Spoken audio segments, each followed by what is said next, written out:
Welcome to my daily report market analysis videos with me, Richard Perry, market analyst at Hantec on Wednesday, the 22nd of April. There's been a mild improvement in risk appetite that we have seen overnight. There's a passing of another stimulus bill in the Senate overnight, the 480 billion package, which helps small businesses, has certainly helped to improve risk appetite a little bit, which had been threatening, certainly in the last couple of sessions, had been threatening to sort of grow into a much deeper correction again. So a little bit of a pickup. That's the correction that we saw on Wall Street yesterday. A little bit of a pickup on the futures today, 1.2% higher. We've seen the dollar coming back again after 2 days of gaining. So that dollar safe haven trade unwinding slightly. Volatility on the VIX pulling back a touch today. Interesting that we continue to see volatility around the oil price. Huge swings on oil. We're on the June from month contract now, so we're back up $11 per barrel on Brent crude, $18.90 on the Brent crude. So we've got the volatility that continues to play out, and that's still obviously a big concern for markets.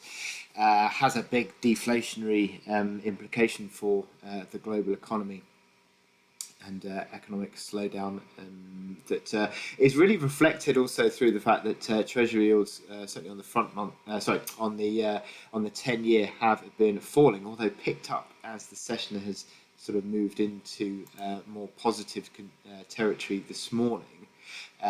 With regards to risk appetite, but generally speaking, treasury yields are trending lower at the moment. Interesting that we've seen gold picking up $1,700 again. So gold hit 1660 yesterday, rebounded off that. So that's $40 of about turn we've already seen on gold in the past less than 24 hours actually. And technical implications, I'll talk about that in a bit, but a breakout above 1702 would be a bullish signal. Broadly speaking, Forex majors risk positive with Aussie and Kiwi performing well.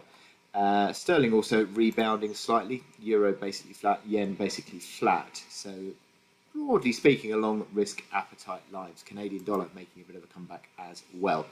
In terms of data points today, we've had the UK inflation data out early morning today. Let's have a look at that. Not that yet.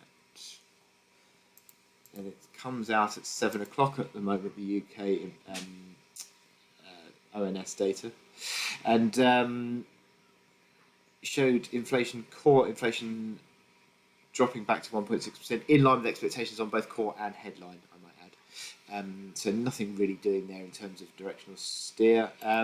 This afternoon we have the Eurozone consumer confidence at 3 o'clock. Now, just let me show you that data, because that is expected to fall back to, well, the lowest since 2013 on that Eurozone consumer confidence, so not great there. But the other data that we've got important today, oil inventories from the EIA, crude oil inventories, 15.1 million barrels. Well, as you can see, recent weeks, the inventories have absolutely built like you wouldn't believe. And obviously this is one of the reasons why we're seeing storage capacity at such record levels, and concerns around futures contracts have been certainly the key story for the early part of this week. And another 15 million barrels of build. Well, that build of 14.4 in